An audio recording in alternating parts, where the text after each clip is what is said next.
and welcome to Let's Talk Aging. I'm Gwyneth Johnson, the CEO of Second Wind Dreams. We are an organization dedicated to changing the perception of aging. Through this series, we will showcase others that are dedicated to changing that very perception.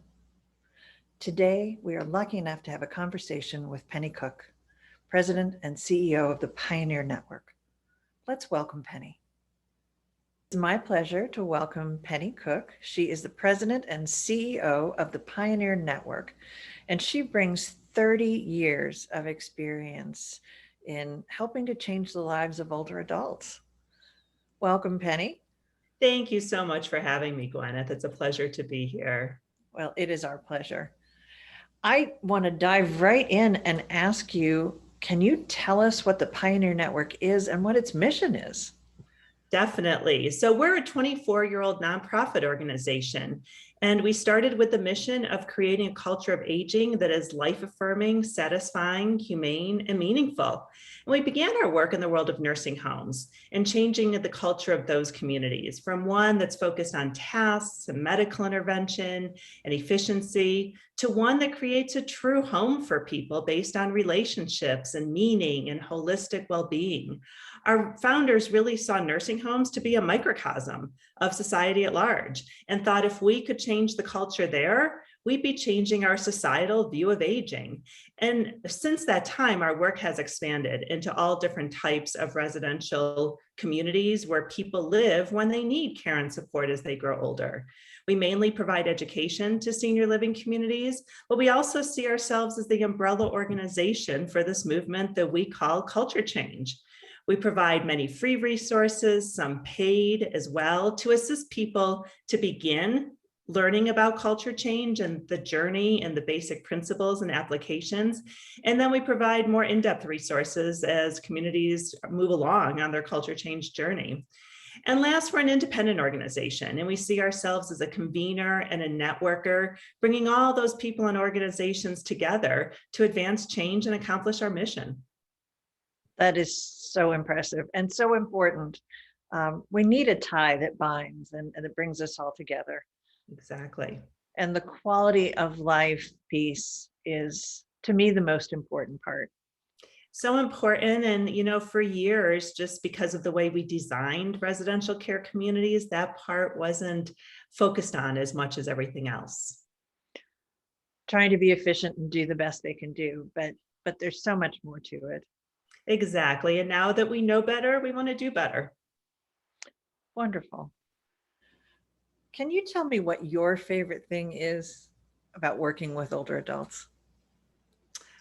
Wow, I really think that answer has changed as I've gotten older. I started my career as a social worker about 30 years ago, and I really enjoyed the opportunity to interact with older people every day. I didn't find that in my normal day-to-day life. So I enjoyed learning from older people, hearing their stories, and gaining what I saw as wisdom. But now I feel like I'm advocating for an underserved and underrespected group of people. And I want to give people a voice. I want to support older adults to feel empowered and help them to see that value for themselves and for society to see that as well. And so now I think one of my favorite things is when I see an individual or group of people that have taken back their power that's been taken away from them as they've grown older. So it's interesting how that has changed for me as I've grown older. That's amazing. And taking back the power, what a powerful sentence that is. I think we can all be advocates for our elders and for ourselves as we age. That's what I think is so important, is it's not just those people that we're working with, but it's ourselves as well. We all start aging the moment we're born. And so I look at all of us as growing older, no matter our age. Absolutely. If we're lucky, we will all get old. Exactly. Exactly. We need to remember that. Yeah. And putting that quality of life and focusing on the life in aging is so critical. Right. No matter what our abilities or disabilities are, we have that life and passion within us. We do. How can people get involved in improving the lives of elders through your organization or any other advice you could give? Sure. Well, I think that one of the things I think is so important is because I think that we all interact with older people every day. And we, first and foremost, I think we need to start focusing on people's strengths. We tend to associate growing older with decline in our society, especially at a certain point. And I don't think older adults always do feel valued and respected and validated. So I think it's so important if we could all just take a few extra minutes when we interact with older people, with elders, to have more of a conversation and develop more of a relationship. I think we make a difference in the moment, but I also think that lasts even longer. And I actually think that's good advice for people of any age. But I think that also as we age, there's a tendency for our world to grow a little smaller. And so it might be harder for people to engage with their friends and family members like they used to, and engage in activities that were really meaningful and enjoyable to them. And so helping people, supporting people to have that purpose and meaning and engagement, I think that can be one of the most valuable things that we can do. And that's what we do at Pioneer Network. So I think there are things that people can do individually like that. And then at Pioneer Network, our whole goal is trying to help people find that meaning and purpose and engagement. And people can always contact me and work with us at Pioneer Network to help that goal. We have state coalitions in about 26 states now. And so there's a fairly good chance, over a 50% chance, that there might be a state coalition for culture change where someone lives. And that's another great place for people to engage. Absolutely. I am engaged here in Georgia with the coalition here, and it's an amazing group of people. And all you need to do on a bad day is meet with these folks, and you will feel better about life. I guarantee. Well, it's so funny you say that, because one of the things that we found, we usually hold an annual conference every year. And I know that you've been to it. And one of the things that people say to us is that when they come to our conference, it's like they found their family. They found their people, because it's like-minded people who want to create these changes that we talk about, in our society. And it's just such a warm, loving group of people that are so passionate about making these changes. Unfortunately, because of COVID, we've had to cancel our annual conference both in 2020 and in 2021. And so we're doing things virtually these days, but still trying to bring people together for that networking and provide that education as well. Absolutely. And even virtually, it's still impactful. I think it is. I think it is. We were just talking before we started that we can do a lot virtually. There are some hiccups, but at least we have this, and that's so important. Absolutely. And you touched on purpose, and that's one of my passions. As I work with older adults and as I think about my own life, my purpose, how can I help other people find their purpose as their life changes? Because we all can have a purpose no matter where we are in the continuum of our lives. So true. So true. And sometimes we need just to help support people to find that. Absolutely. We've seen that here with COVID. Virtual volunteerism is off the charts because people want to be able to contribute something.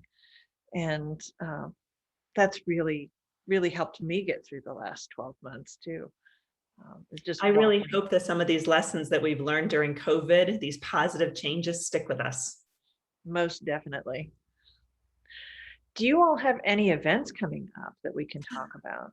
We do, and thank you for asking about that. So as I said, we had to cancel our in-person conference again this year. So what we decided to do are 4 one-day symposia instead. So we've held one in March and in June, and then we'll be holding one in September and December. And the September one is about meaning, purpose, and engagement. So that is very exciting for us. And that's going to be on September 22nd. We don't have a date yet for our December symposium, but we have an events page on our website, pioneernetwork.net, and people can always go there and see what's going on. And then because of all the changes with COVID, we decided that people, I think that the greatest resource people don't have right now is time, especially those who work in care communities. And so we decided that we needed to deliver our education in different ways. So we started a podcast series. We're doing things like this, like you're doing, Gwyneth, and we started a podcast series as well, so that people can listen to information when it's convenient for them. But we've added a twist to that. We use something called a learning circle, which is a technique for people to engage and learn from each other. And we're doing a virtual learning circle along with every podcast. So basically, we release a podcast on a topic, and then about 10 to 14 days later, people have the opportunity to gather with the speaker, with the presenter of the podcast, just to share information and delve a little deeper into the topic. So I think that we've released 6 of them so far. And again, they're on our events page on our website. And those are free. People can go there anytime and just listen to a variety of different experts and topics on culture change and person-centered care. That's amazing.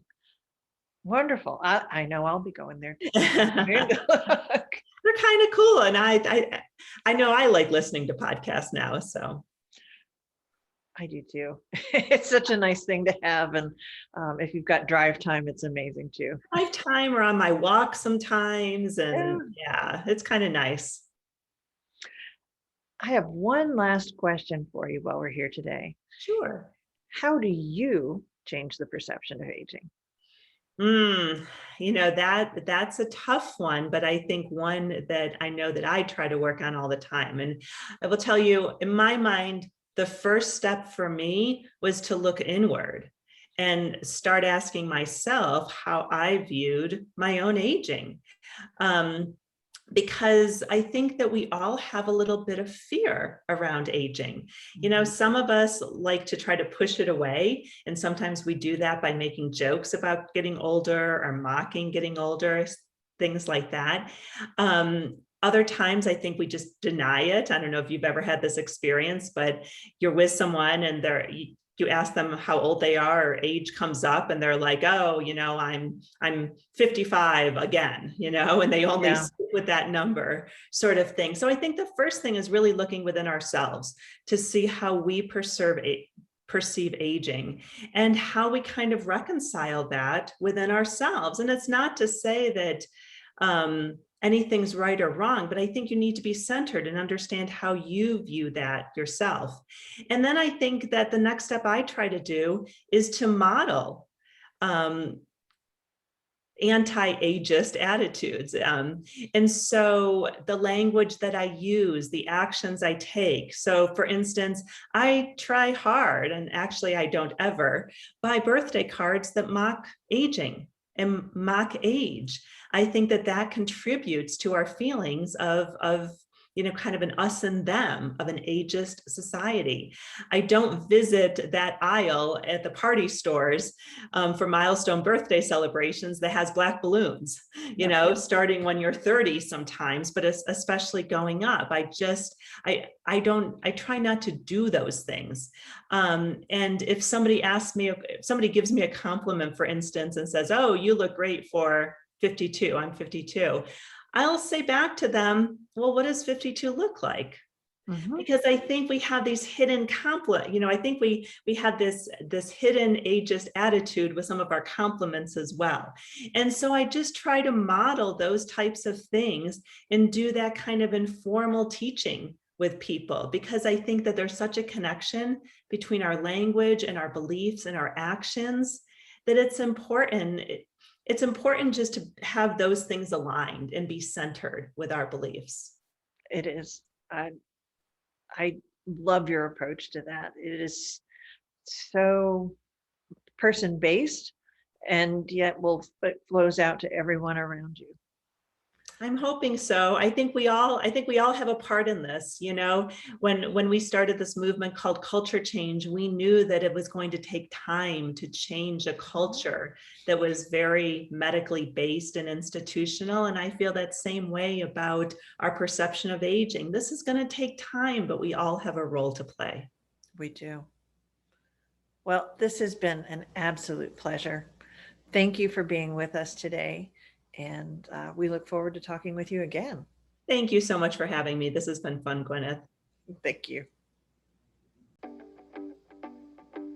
Thank you so much for joining us today on Let's Talk Aging, and thank you to our guest, Penny Cook. I'd like to ask you to visit our website and look at the opportunities that we have for the virtual dementia tour. If you or your organization is interested in having a certified trainer, the information is there. Please reach out to us. Thank you, and talk to you next time.